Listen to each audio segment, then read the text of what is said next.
3 days shy of her 15th birthday, Allison Pope paused at the top of the stairs.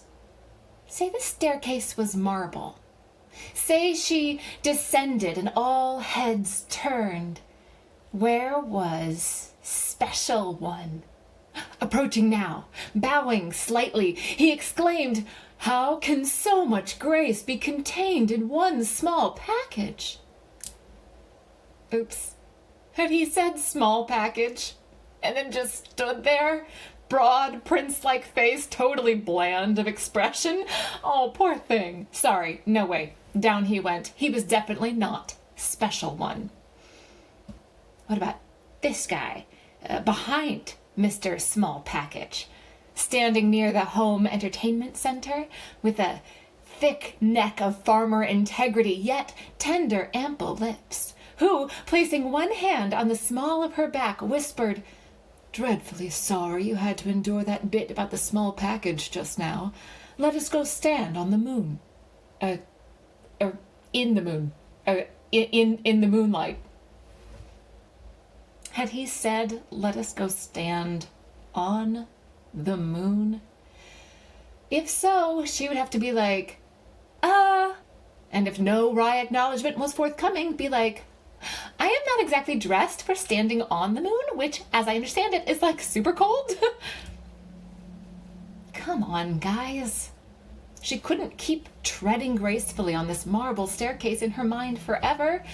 That dear old white hair and the tiara was getting all like, "Oh, why are those supposed princes making that darling girl march in place ad nausea?"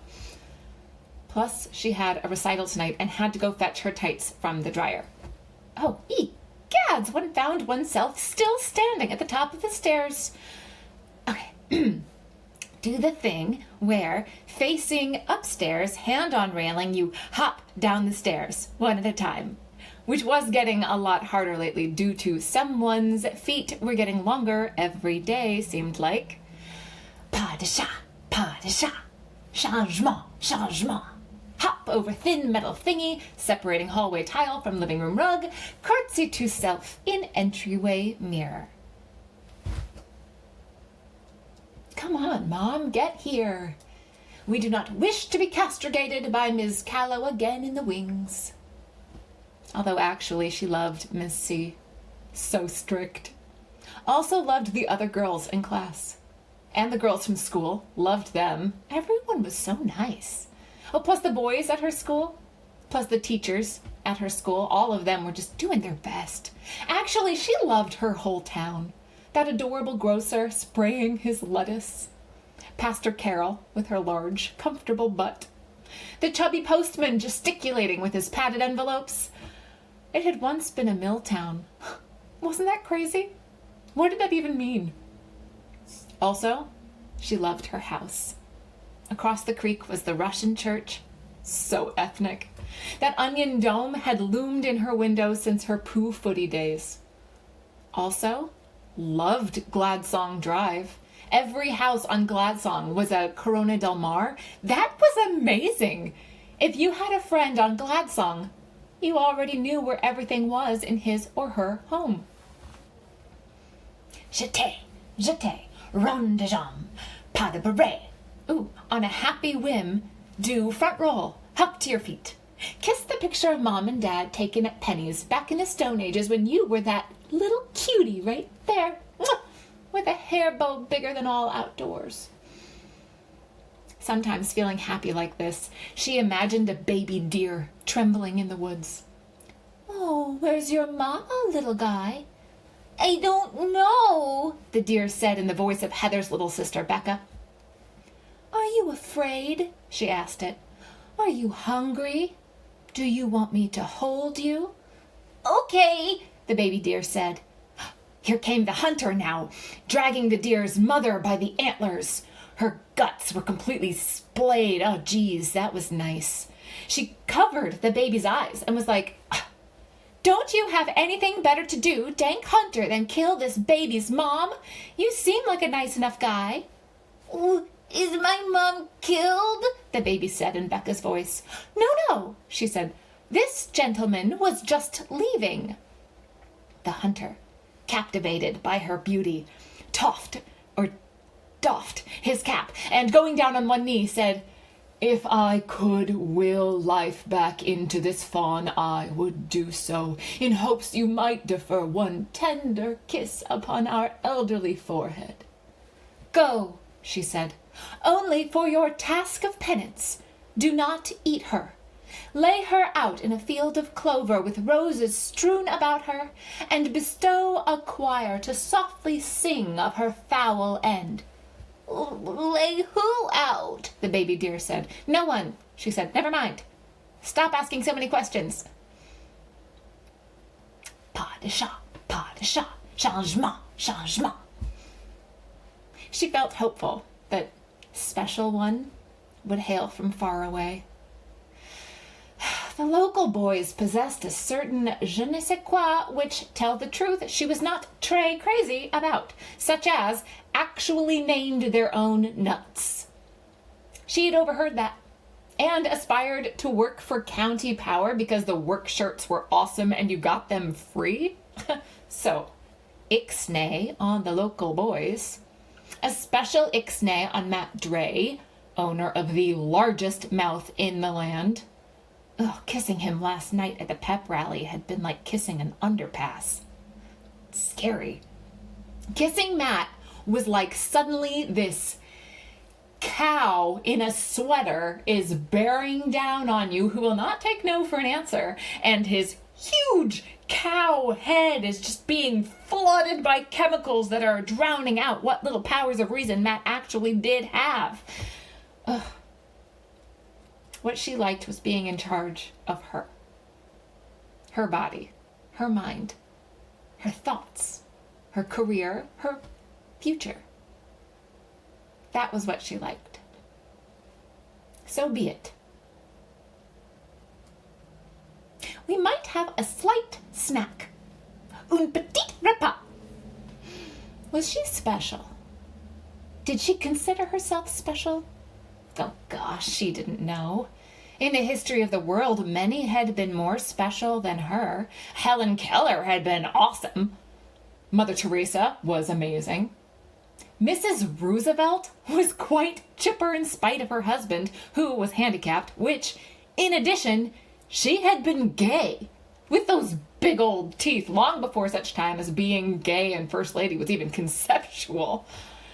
She, Allison, could not hope to compete in the category of those ladies. Not yet, anyway. There was so much she didn't know. Like how to change the oil, or even check the oil, how to open the hood, how to bake brownies, and that was embarrassing actually because she was a girl and all. And what was a mortgage? Like, did it come with the house? When you breastfed, did you have to push the milk out? Egads, who was this one figure visible through the living room window trotting up Gladsong Drive? Kyle Boot, palest kid in all the land? Still dressed in his weird cross-country running toggles? Poor thing. He looked like a skeleton with a mullet. Were those cross-country shorts from the, Charlie's Angels days, or quoi? How could he run so well when he seemed to have literally no muscles? Every day he ran home like this, shirtless, with his backpack on, then hit the remote from down by the fungs and scooted into his garage without breaking stride. You almost had to admire the poor goof. They'd grown up together, been little beaners in that mutual sandbox down by the creek. Hadn't they bathed together when we, or some such crud? She hoped that never got out. Because in terms of friends, Kyle was basically down to Tasso Slavko, who walked leaning way backwards and was always retrieving things from between his teeth, announcing the name of the retrieved thing in Greek and then re-eating it. Kyle's mom and dad didn't let him do squat. He had to call home if the movie in world culture might show bare boobs. And each of the items in his lunchbox was clearly labeled. Pas de beret and curtsy. Pour quantity of cheese doodles into compartmentalized old-school Tupperware dealie. Thanks, Mom. Thanks, Dad. Your kitchen rocks. Shake Tupperware dealie back and forth like panning for gold, then offer to some imaginary poor gathered round. Please, enjoy. Is there anything else I can do for you folks? Oh, you've already done enough, Allison, by even deigning to speak to us. Oh, that is so not true. Don't you understand? All people deserve respect. Each of us is a rainbow. Oh, really? But look at this big open sore on my poor shriveled flank. Oh, allow me to fetch Vaseline. Oh, that would be much appreciated. This thing kills. But as far as that rainbow idea, she believed that. People were amazing. Mom was awesome. Dad was awesome. Her teachers worked so hard and had kids of their own. And some were even getting divorced, such as Mrs. D's, but still always took time for their students. What she found especially inspiring about Mrs. D's was that even though Mr. D's was cheating on Mrs. D's with the lady who ran the bowling alley, Mrs. D's was still teaching the best course ever in ethics, posing such questions as, can goodness win? Or, do good people always get shafted, evil being more reckless? That last bit seemed to be Mrs. D's taking a shot at the bowling alley gal. But seriously, is life fun or scary? Are people good or bad? On the one hand, that clip of those gauntish, pale bodies being steamrolled while fat German ladies looked on, chomping gum. On the other hand, sometimes rural folks, even if their particular farms were on hills, stayed up late filling sandbags. In their straw poll, she had voted for people being good and life being fun, with Mrs. D's giving her a pitying glance as she stated her views. To do good, you just have to decide to do good. You have to be brave. You have to stand up for what's right. At that last, Mrs. D's had made this kind of groan, which was fine. Mrs. D's had a lot of pain in her life, yet, interestingly, still obviously found something fun about life and good about people, because otherwise, why sometimes stay up so late grading you come in the next day all exhausted, blouse on backward, having messed it up in the early morning dark, you dear discombobulated thing. Nope. Here came a knock on the door. Back door. Interesting. Who could it be? Father Dimitri from across the way? UPS, FedEx, with un petit check pour papa. Jeté, ronde de jambe, pas de bourrée, open door, and... Here was a man she did not know. Quite huge fellow in one of those meter reader vests. Something told her to step back in, slam the door, but... well, that seemed rude. Instead, she froze, smiled. May I help you? Kyle Boot dashed through the garage into the living area where the big, clock-like wooden indicator was set at all out. Other choices included Mom and Dad out, Mom out, Dad out, Kyle out, Mom and Kyle out, Dad and Kyle out, and all in. Why did they even need all in? Wouldn't they know it when they were all in? Would he like to ask Dad that? Who in his excellent and totally silent downstairs woodshop had designed and built the family status indicator? Ha! Ha ha! On the kitchen island was a work notice. Scout. New geode on deck. Place in yard per included drawing. No goofing. Rake area first, put down plastic as I have shown you, then lay in white rock. This geode expensive. Please take seriously. No reason this should not be done by the time I get home. This equals 5 work points. Guard, Dad. Do you honestly feel it fair that I should have to slave in the yard until dark after a rigorous cross-country practice that included 16 440s, 8 880s, a mile for time, a cajillion Drake sprints, and a 5-mile Indian relay? Shoes off, mister. Oh, yoinks! Too late. He was already at the TV and had left an incriminating trail of microclods. Way verboten. Could the microclods be hand-plucked? Although, problem, if he went back to hand-pluck the microclods, he'd leave an incriminating new trail of microclods. He took off his shoes and stood mentally rehearsing a little show he liked to call What If Right Now. What if they came home right now? It's a funny story, Dad. I came in thoughtlessly, then realized what I'd done. I guess when I think about it, what I'm happy about is how quickly I self-corrected. And the reason I came in so thoughtlessly was I wanted to get right to work, Dad, per your note. He raced in his socks to the garage, threw his shoes into the garage, ran for the vacuum, vacuumed up the microclods, and then realized, holy golly, he had thrown his shoes into the garage rather than placing them on the shoe sheet as required, toes facing away from the door for ease of dunnage later. He stepped into the garage, placed his shoes on the shoe sheet, stepped back inside. Scout, Dad said in his head, has anyone ever told you that even the most neatly maintained garage is going to have some oil on its floor, which is now on your socks, being tracked all over the tan Berber? Oh, gar, his ass was grass. But no, celebrate good times. Come on, no oil stain on the rug. He tore off his socks. It was absolutely verboten for him to be in the main living area barefoot. Mom and Dad coming home to find him Tarzaning around like some sort of white trasher would not be the least fucking bit. Swearing in your head, Dad said in his head. Hey, step up, Scout. Be a man. If you want to swear, swear aloud.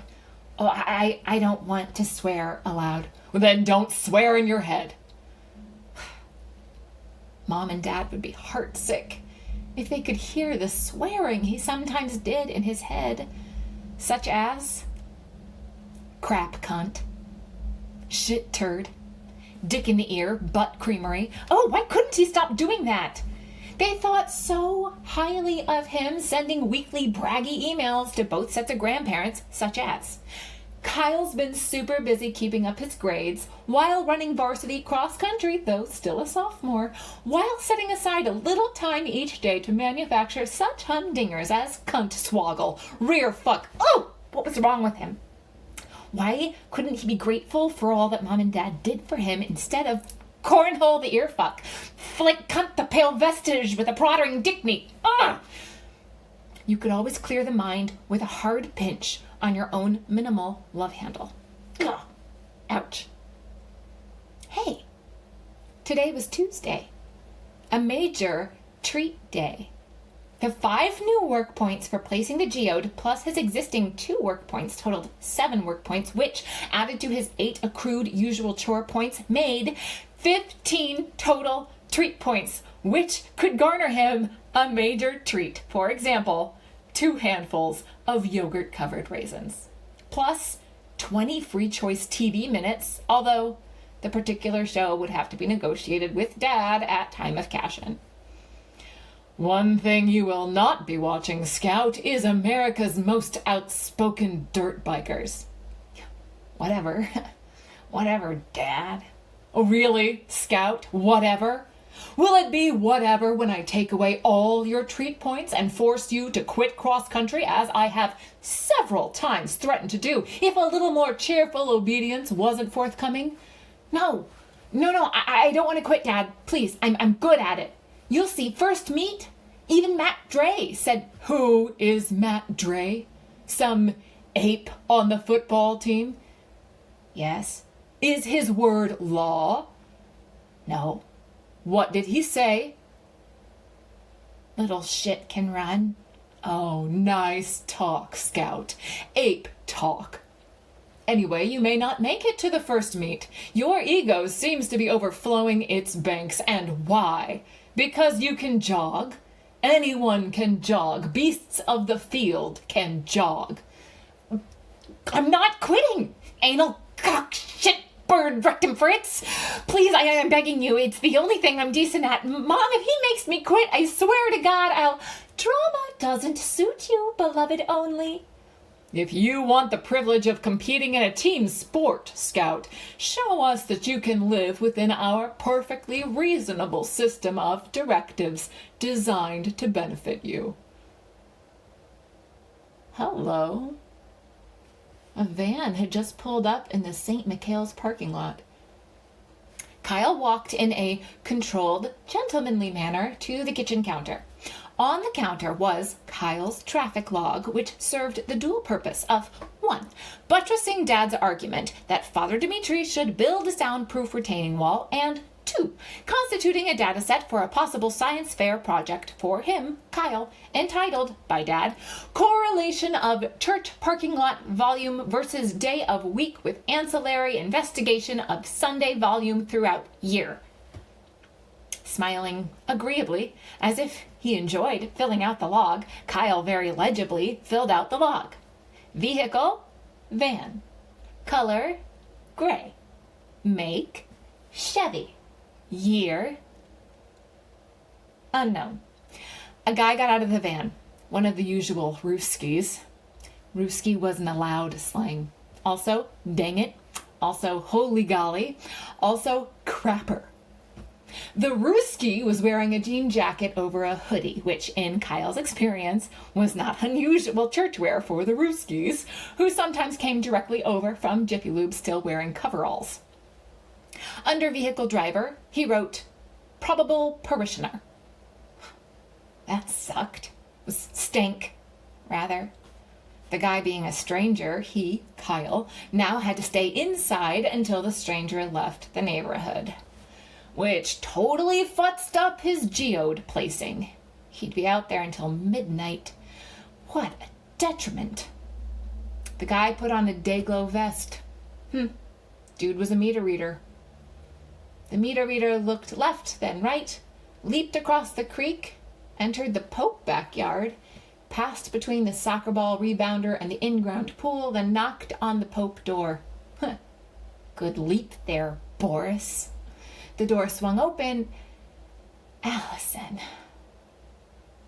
Kyle's heart was singing. He'd always thought that was just a phrase. Allison was like a national treasure. In the dictionary, under beauty, there should be a picture of her in that jean skirt.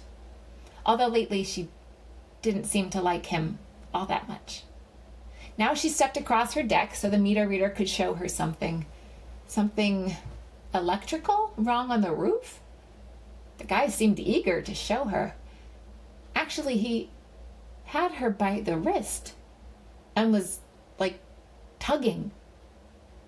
Well, that was weird, wasn't it? Nothing had ever been weird around here before, so probably it was fine. Probably the guy was just a really new meter reader. Somehow Kyle felt like stepping out onto the deck. He stepped out. The guy froze. Allison's eyes were scared horse eyes. The guy cleared his throat, turned slightly to let Kyle see something. A knife. The meter reader had a knife. Here's what you're gonna do, the guy said.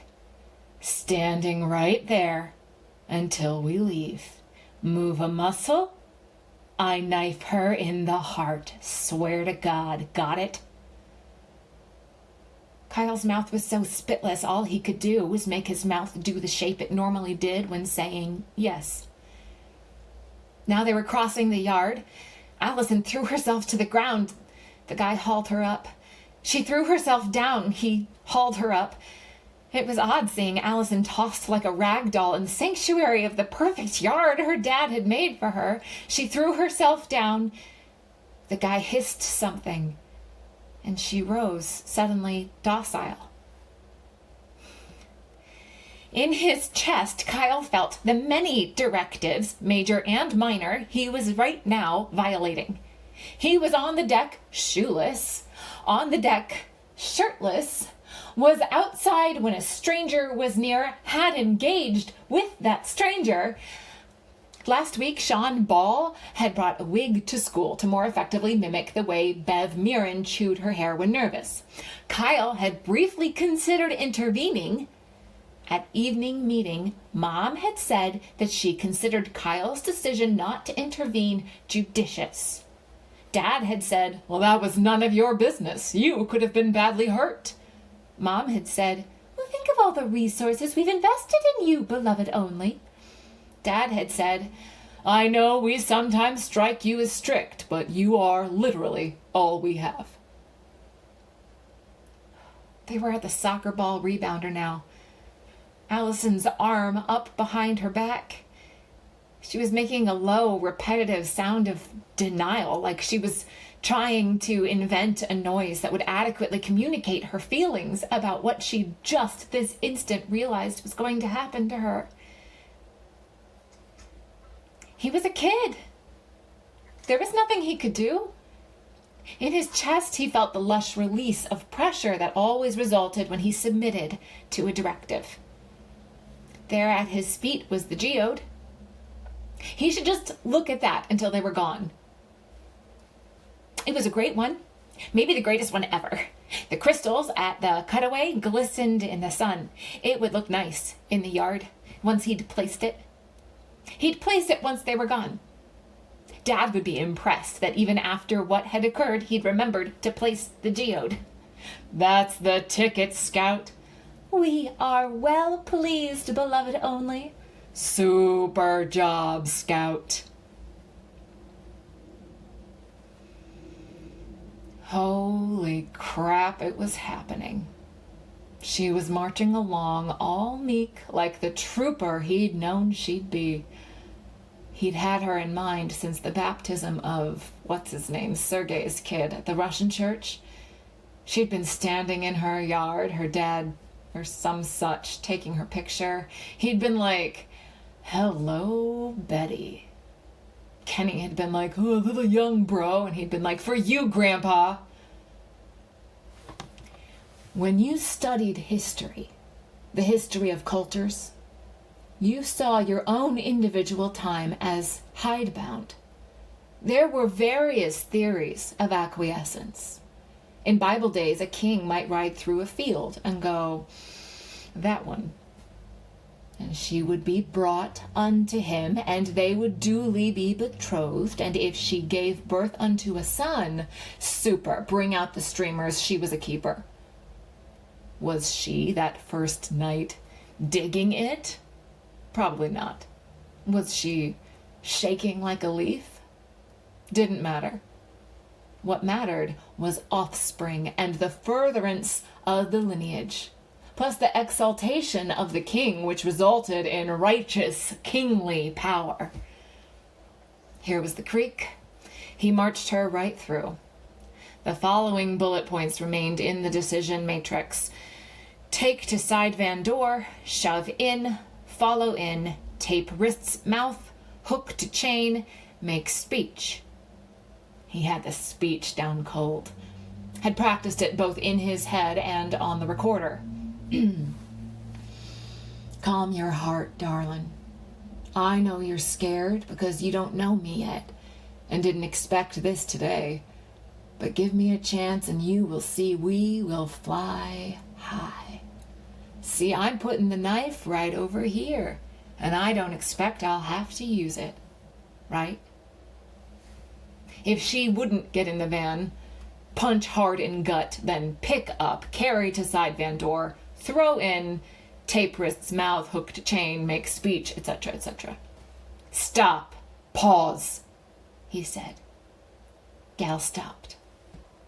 The way I see it, justice delayed is that many more billable hours. Fuck's sake, side door of the van was locked. Oh, how undisciplined was that? Ensuring that the van door was unlocked was clearly indicated on the pre-mission matrix. Melvin appeared in his mind. On Melvin's face was the look of hot disappointment that had always preceded an ass-whooping, which had always preceded the other thing. "Put up your hands," Melvin said. "Defend yourself." True. Little error there. Should have double-checked the pre-mission matrix. No biggie. Joy, not fear. Melvin was dead 15 years. Mom, dead 12. Little bitch was turned around now, looking back at the house. Oh, that willfulness wouldn't stand. That was going to get nipped in the bud. He'd have to remember to hurt her early, establish a baseline. "Turn the fuck around," he said. She turned around. He unlocked the door, swung it open. Moment of truth. If she got in and let him use the tape, they were home free. He'd picked out a place in Sackett, big-ass cornfield, dirt road leading in. If, fuck-wise, it went good, they'd pick up the freeway from there. Basically steal the van. It was Kenny's van. He borrowed it for the day. Screw Kenny. Kenny had once called him stupid. Too bad, Kenny, that remark just cost you one van. If, fuck-wise, it went bad, and she didn't properly arouse him, he'd abort the activity, truncate the subject, heave the thing out, clean van as necessary, go buy corn, return van to Kenny, say, "Hey, bro, here's a shitload of corn. Thanks for the van. I never could have bought a suitable quantity of corn in my car." Then lay low. Watch the papers like he'd done with the non-arousing redhead. Gal gave him an imploring look, like, "Please don't." Was this a good time? To give her one in the gut, knock the wind out of her sails? It was. He did. I mean, the geode was beautiful. What a beautiful geode. What made it beautiful? What were the principal characteristics of a beautiful geode? Come on, think. Come on, concentrate. "She'll recover in time, beloved only." "It's none of our affair, Scout." "We're amazed by your good judgment, beloved only." Dimly, he noted that Allison had been punched. Eyes on the geode, he heard the little oof. His heart dropped at the thought of what he was letting happen. They'd used goldfish snacks as coins. They'd made bridges out of rocks. Down by the creek, back in the day. Oh, God, he should have never stepped outside. Once they were gone, he'd just go back inside, pretend he'd never stepped out. Make the model railroad town. Still be making it when Mom and Dad got home. When eventually someone told him about it, he'd make a certain face. Already on his face, he could feel the face he would make, like, "What? Allison? Raped? Killed? Oh, God, raped and killed while I innocently made my railroad town, sitting cross-legged and unaware on the floor like a tiny little... No. They'd be gone soon. Then he could go inside and call 911. Although, then everyone would know he'd done nothing. All his future life would be bad. Forever he'd be the guy who'd done nothing. Besides, calling wouldn't do any good. They'd be long gone. The parkway was just across Featherstone, with like a million arteries and clover leaves or whatever sprouting out of it. So that was that. In he'd go. As soon as they left. Leave, he thought, so I can go inside and forget this ever. Then he was running across the lawn. Oh, God, what was he doing? Jesus, shit, the directives he was violating. Running in the yard, bad for the sod. Transporting a geode without its protective wrapping. Hopping the fence, which had cost a pretty penny. Leaving the yard barefoot. Entering the secondary area without permission. Entering the creek barefoot. Broken glass, dangerous microorganisms, and not only that, oh, God, suddenly he saw what this giddy part of himself intended, which was to violate a directive so major and absolute that it wasn't even a directive, since you didn't need a directive to know how totally verboten it was to... He burst out of the creek, the guy still not turning, and he let the geode fly into his head, which seemed to emit a weird edge seep of blood even before the skull visibly indented, and the guy sat right down on his ass. Yes! Score! It was fun! Fun dominating a grown-up! Fun using the most dazzling gazelle-like leg speed ever seen in the history of mankind to dash soundlessly across space and master this huge galoot who otherwise right now would be... What if he hadn't? God, what if he hadn't? He imagined the guy bending Allison in two like a pale garment bag while pulling her hair and thrusting bluntly as he, Kyle, sat cowed and obedient, tiny railroad viaduct grasped in his pathetic, babyish Jesus. He skipped over and hurled the geode through the windshield of the van, which imploded, producing an inward rain of glass shards that made the sound of thousands of tiny bamboo wind chimes. He scrambled up the hood of the van, retrieved the geode. Really? Really? You were going to ruin her life? Ruin my life, you cut-pro, dick-munch-ass gashing animal? Who's bossing who now? Gash-ass, jizz-lips-turd munch. Oh, he'd never felt so strong, angry, wild. Who's the man? Who's your daddy? What else must he do to ensure that animal did no further harm? You still moving, freak? You got a plan, stroke dick? Want a skull gash on top of your existing skull gash, big man? You think I won't? You think I... Easy, Scout. You're out of control.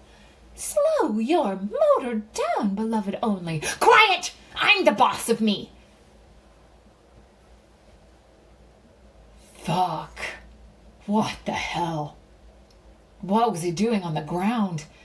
Had he tripped? Did somebody wonk him? Did a branch fall? God damn. He touched his head. His hand came away bloody. The beanpole kid was bending to pick something up, a rock. Why was that kid off his porch? Where was the knife? Where was the gal? Crab crawling toward the creek, flying across her yard, going into her house. Fuck it. Everything was fucked. Better hit the road.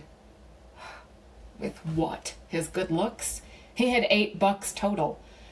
Ah, Christ, the kid had smashed the windshield with the rock. Oh, Kenny was not going to like that one bit. He tried to stand, but couldn't. The blood was just pouring out. He was not going to jail again. No way. He'd slit his wrists. Where was the knife? He'd stab himself in the chest. That had nobility. Then the people would know his name. Which of them had the balls to samurai themselves with a knife in the chest? None. Nobody. Go ahead, pussy, do it. No. The king does not take his own life. The superior man silently accepts the mindless rebuke of the rabble, waits to rise and fight anew. Plus, he had no idea where the knife was. Well, he didn't need it. He'd crawl into the woods, kill something with his bare hands, or make a trap from some grass. Was he going to barf? There. He had. Right on his lap. Figures you'd blow the simplest thing, Melvin said. Melvin, God, can't you see my head is just bleeding so bad? A kid did it to you. You're a joke. You got fucked by a kid. Oh, sirens. Perfect.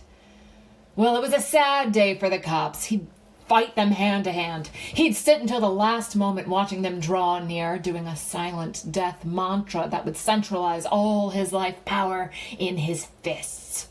He sat thinking about his fists. They were huge granite boulders. They were a pit bull each. He tried to get up. Somehow his legs weren't working. He hoped the cops would get here soon. His head really hurt. When he touched up there, things moved. It was like he was wearing a gore cap. Oh, he was going to need a bunch of stitches. He hoped it wouldn't hurt too much. Probably it would, though. Where was that beanpole kid? Oh, here he is. Looming over him. Blocking out the sun, rock held high, yelling something, but he couldn't tell what because of the ringing in his ears. Then he saw that the kid was going to bring the rock down. He closed his eyes and waited, and was not at peace at all, but instead felt the beginnings of a terrible dread welling up inside him. And if that dread kept growing at the current rate, he realized in a flash of insight there was a name for the place he would be then, and it was hell. Allison stood at the kitchen window. She'd peed herself, which was fine. People did that when super scared.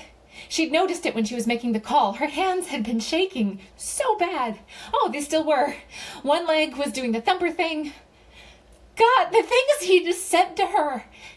He'd punched her. He'd pinched her. The mark on her arm was black. How could Kyle still be out there?